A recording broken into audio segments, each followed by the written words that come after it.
ऐसा सूत्र जो दुनिया की हर समस्या का समाधान है। कितना मतलब पुण्य का उसका उदय था कि वो उस सूत्र को सुनने पहुंच गया जो दुनिया की हर समस्या का समाधान है। 10 साल की बच्ची हो या 50 साल की महिला या 80 साल की कोई वृद्धा हो, आईएएस करने वाला हो, आईईएस करने वाला हो, सीए करने वाला हो, सीएस करने वाला हो, उसके जीवन में कोई समस्या पैदा हुई हो, किसी चोर के जीवन में कोई समस्या पैदा हुई हो, किसी डाकू के जीवन में कोई समस्या पैदा हुई हो, कोई पुलिस वाला किसी समस्या से ग्रस्त हो, हर समस्या का समाधान था एकमात्र उस सूत्र में, जिस सूत्र का व्याख्यान वहां पर गुरुदेव कर रहे थे। ऐसा कोई मंत्र मैंने सुना नहीं महाराज आज तक। हमने तो सुना था कि बहुत बड़ी बड़ी किताबें पढ़नी पड़ती हैं, उन सारी किताबों के सारे सार को एक स्थान पर एकत्रित करके गौतम गिरधर के मुख से निश्चित प्राकृत की भी 2 पंक्तियां मुनि महाराज उसका उपदेश दे रहे थे। धम्मो मंगल मुद्दिठम अहिंसा संयमो तबो देवावितस्य प्रणवन्ति जस्य धम्मे सयामणो। 2 पंक्तियां बंधु। इन 2 पंक्तियों में प्रारंभिक अवस्था में देखा जाए तो कुछ दिखाई नहीं देता, लगता है कि किसी ने अपने विवेक का कौशल दिखा करके और ये 2 पंक्तियां रच दी होंगी, लेकिन ऐसा नहीं है। दुनिया बहुत अजीब है, और जितनी अजीब दुनिया है उससे भी ज्यादा प्रज्ञा संपन्न यहाँ के साधु वर्ग रहे। उन साधुओं ने, गौतम गिरधर ने देख लिया था, कोई एक ऐसा सूत्र रच दो कि दुनिया में जब भी कोई भी किसी भी परिस्थिति पर विपत्ति पे हो, अगर उसको ये सूत्र याद हो जाए, इस सूत्र की माला फेरना भी कोई बुरा नहीं है। मात्र आप 27 बार की जाप का मंत्र का नियम ले सकते हैं अपने अंतर्मन को शांत करने के लिए। धम्मो मंगल मुद्दिठम अहिंसा संयमो तबो देवावितस्य प्रणवन्ति जस्य धम्मे सयामणो। फिर बोला धम्मो मंगल मुद्दिठम अहिंसा संयमो तबो देवावितस्य प्रणवन्ति जस्य धम्मे सयामणो। क्या है ये सूत्र महाराज? ये सूत्र एक ऐसी अद्भुत अचूक औषधि है, एरो ऑफ राम, राम का ऐसा बाण है कि हर विपत्ति पे हर मानव की जरूरत है। आप इसको इंप्लीमेंट करके देखिएगा कभी। मान लीजिए आप 10वीं क्लास में पढ़ते हैं, मान लीजिए आप 12th में पढ़ते हैं, मान लीजिए आप सीए कर रहे हैं, मान लीजिए आप एक आदर्श महिला के रूप में घर में रह रहे हैं, मान लीजिए आप किसी के नौकर हैं, मान लीजिए आप एक कलेक्टर हैं, मान लीजिए आप एक प्रधानमंत्री हैं, आप कुछ भी हैं, समस्याएं किसके जीवन में नहीं है? हर आदमी समस्याग्रस्त है। जितनी बड़ी सीट पर बैठा होता है उतने बड़ा कांटों का ताज रहता है, कभी यहां से प्रेशर आता है, कभी यहां से प्रेशर आता है। 1000 तरह के प्रेशर में अपने आप को एक स्थान पर स्टेब्लिश बनाए रखना बहुत बड़ी साधना होती है। उस साधना का भी ये अचूक मंत्र था। क्या था? धम्मो मंगल मुद्दिठम अहिंसा संयमो तबो देवावितस्य प्रणवन्ति जस्य धम्मे सयामणो। माँ और बच्चे दोनों बिल्कुल पीछे बैठ करके इस सूत्र का व्याख्यान सुन रहे थे, जैसे अभी आप सब सुन रहे हैं। कोई ट्रेन में चलता चलता सुन रहा है, कोई बस में, कोई कार में, कोई स्टेशन में खड़ा है, कोई अपने घर में चौका में खाना बना रही होगी महिला, वो भी सुन रही होगी, उसके दिमाग में भी कोई आफत होगी। हर व्यक्ति से कहना चाहता हूं, इस सूत्र की गांठ बांध लो, इस सूत्र में जीना सीख लो। ये सूत्र क्या कहता है?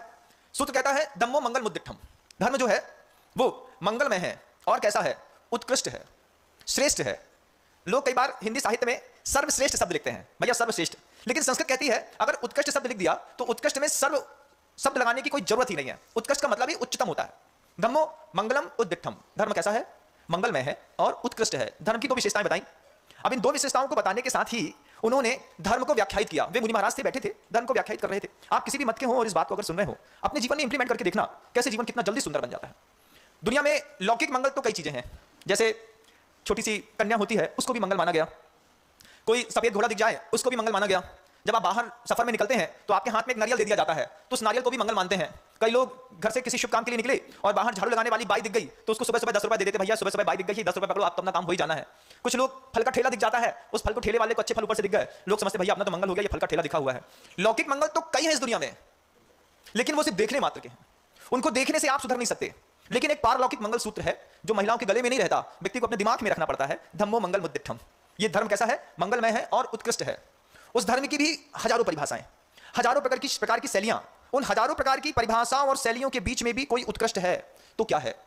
अहिंसा संयमो तबो। 3 शब्द दे दिए। अगर ये 3 शब्द आपके जीवन में आ जाए तो देखिए जीवन कितना खूबसूरत हो जाता है। जो आत्महत्या करने वाला है उसके लिए भी, जिसने विचार बना रहा है, जो फेल हो गया है, जो फेल होने जा रहा है, जिसको प्रेम सेंस निकालनी है, किसी भी प्रकार की परेशानी है बंधुओं, इस सूत्र को लगा के देखिए। कितना पवित्र सूत्र मुनि महाराज उपदेश दे रहे थे। उस उपदेश को थोड़ा सा और सही तरीके से और अच्छे तरीके से रखने का मैं प्रयास मात्र कर रहा हूं, क्योंकि गुरुओं के उपदेश में और मैं सही क्या कर सकता हूं। जब गौतम गिरधर ने खुद कह दिया कि दुनिया में हर विपत्तिग्रस्त का यह मंत्र सहारा बनेगा, फिर वो मंत्र हमारा सहारा आज तक क्यों नहीं बना? क्योंकि हमें पता ही नहीं था, क्योंकि हमने ऐसी धारणा बना ली थी कि ये मंत्र तो जैनों का है, तो हिंदू इसको कैसे अपना सकता है, कोई मुसलमान इसको इंप्लीमेंट कैसे कर सकता है, कोई सिख और पारसी के काम में कैसे आ सकता है? क्यों? क्योंकि जैन साधु कह रहा है। अब जैन साधु कह रहा है तो हम नहीं मानेंगे।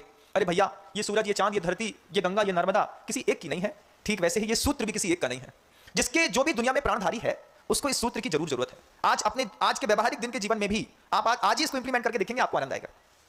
किसी विपत्ति में आप फंसे हैं, आप 3 में से किसी एक का प्रयोग कर लीजिए, अहिंसा का, संयम का या तप का। महाराज, मेरा लड़का पढ़ाई में बहुत कमजोर है, किसी ने पूछ लिया लड़का पढ़ाई में कमजोर है, अब उसमें यह सूत्र कैसे लगेगा? अगर मान लीजिए आपका लड़का पढ़ाई में कमजोर है, उसमें इस सूत्र को लगा के देखिए। उसको इस सूत्र में 3 शब्द में से किसी एक की जरूरत है, अहिंसा की, संयम की या तपने की। मान लीजिए आपका लड़का पढ़ाई में कमजोर है तो उसको संयम के मार्ग का रास्ता दिखा दीजिए। लड़का पढ़ाई में कमजोर क्यों है? क्योंकि एंड्रॉइड चलाता है, रात में लेट तक घूमता है, कूदता है, क्रिकेट खेलता है, दुनिया भर की चीजें हैं। तो उसकी एनर्जीज में जो टी लग गया है, जिससे उसकी एनर्जी कहीं आधी यहां डाइवर्ट हो रही है, आधी यहां डाइवर्ट हो रही है। उस डाइवर्ट होती एनर्जी में आप तीन में से, अहिंसा, संयम और तप में से एक सूत्र लगा दीजिए। सिर्फ तप, संयम। बेटा संयम स्वीकार करो। जो गधा लड़का है, जो बिल्कुल डफर है, जो बिल्कुल भी उत्साहहीन हो गया है, जिसके अंदर पढ़ने की इच्छा खत्म हो गई है, उसको थोड़ा सा संयम सिखा दिया और उस संयम मात्र से उस लड़के के नंबर बढ़ना शुरू हो जाते हैं। जैसे घर के अंदर मान लीजिए कमाने वाला व्यक्ति व्यसनी ना हो, तो पूरी की पूरी संपत्ति घर में बचना शुरू हो जाती है, पैसा बढ़ना शुरू हो जाता है। ऐसी ज्ञान अर्जन करने वाला वो बालक भी अगर व्यसनी ना हो, उसको एडिक्शन किसी भी चीज का हो सकता है। खाने का एडिक्शन हो सकता है, सोने का हो सकता है, टीवी मोबाइल देखने का हो सकता है, घूमने का हो सकता है, क्रिकेट खेलने का हो सकता है। अगर वो किसी भी चीज का एडिक्शन में है, तो उस बच्चे की एनर्जी यहां से वहां जा रही है। उस एनर्जी को, उस एडिक्शन को वहां से फिनिश कर दो। 12 घंटे सोता है, कुछ ऐसी साधना सिखा दो। तीन में से कोई एक सूत्र लगा लीजिए। मान लीजिए आपके घर के अंदर आपको आत्महत्या करने की इच्छा हो रही है, आप उसमें से तीन में से कोई एक सूत्र लगा लीजिए। अहिंसा का लगा लीजिए, या संयम का लगा लीजिए, या तप का लगा लीजिए। संयम कई प्रकार का बंधु, उसमें जैन दर्शनकार इंद्रिय संयम भी कहते हैं और प्राणी संयम भी कहते हैं। ये दो प्रकार का संयम है। अगर मान लीजिए आपकी आत्महत्या करने की इच्छा हो रही है, घर के अंदर लग रहा है कि इतना डिप्रेशन में आ गया हूं, अब तो मैं मर ही जाऊं तो अच्छा है, यही सूत्र काम करेगा। वो संयम दो प्रकार का, इंद्रिय संयम और प्राणी संयम। अगर आपकी आत्महत्या की इच्छा हो रही है, तो जैसे कछुआ अपने पूरे अंगों को अंदर सकोड़ लेता है, ऐसे ही आप पूरे के पूरे इंद्रियों को अंदर सकोड़ लीजिए। आंख बंद, ये बंद, वो बंद। और वो संयम के लिए भी गुरुओं ने क्या पवित्र उपदेश दिया कि उस संयम की शुरुआत कहां से हो। किसी ने पूछा कि महाराज हम गृहस्थ हैं, हम मंदिर नहीं जा सकते, हम संयम की शुरुआत करना चाहते हैं, कहां से करें? अगर लौकिक जीवन जीना है तो मन का संयम, वचन का संयम और काया का संयम, इन तीन संयम में से भी फिर वो पूछता है शुरुआत कहां से करें। तो गुरुओं ने क्या पवित्र बात कही कि मन के संयम, वचन के संयम और काया के संयम में से सबसे पहले अगर आप अपने परिवार की समृद्धता बढ़ाना चाहते हैं, सुख से रहना चाहते हैं, वचन का संयम स्वीकार कर लो। इन तीन में से कोई एक चीज है जो आपके जीवन का हमेशा अंग रहती है, रहना चाहिए। नहीं रहती है तो फिर आपका जीवन, आपका घर, आपका विवेक, आपकी प्रज्ञा, आपका धन सब धीरे धीरे धीरे धीरे बर्बाद हो रहा है। संस्कृति भी इन्हीं तीन की अपेक्षा रखती है बंधुओं। अगर ये तीन की अपेक्षा में आप देख लीजिए, अहिंसा, अहिंसा कितनी अच्छी चीज है कि दुनिया में कई लोग धर्म साम्राज्य की स्थापना बंदूक की गोली से करना चाहते हैं। ये माओ का रूल था। माओ कहता था कि राजनीति, सत्ता और धर्म की स्थापना बंदूक की गोली से होती है। उस माओवादियों के पूरे सिद्धांत को आज भारत के अंदर कितने सारे लोगों ने सीख लिया। और अमेरिका में तो ऐसा गन कल्चर चल गया है कि खुले बाजार में जैसे लौकी और टमाटर बिकते हैं, उनके यहाँ हथियार बिकते हैं।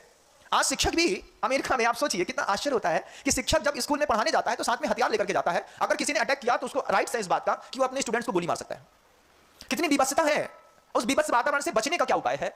अहिंसा, संयमो, तपो, तीन में से कोई एक। अहिंसा स्वीकार कर लो, हथियार में प्रतिबंधित कर दो। जापान में आप देख लीजिए, कहीं किसी व्यक्ति के पास कोई भी पर्सनल हथियार नहीं मिलेगा। क्यों? क्योंकि उसने हथियारों की विभत्सता को जिया है।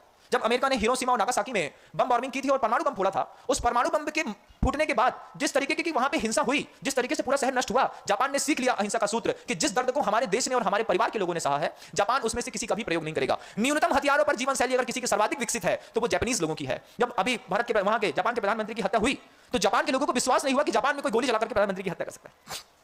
अगर वहां ये अहिंसा का सूत्र जापानीज लोगों से सीखना, वे भोजन के मामले में मांसभक्षी हो सकते हैं, लेकिन हथियार के मामले में वो अपने आप को धीरे धीरे जिस दर्द को जी लिया, देख लिया, सह लिया, उसको वो छोड़ते चले गए।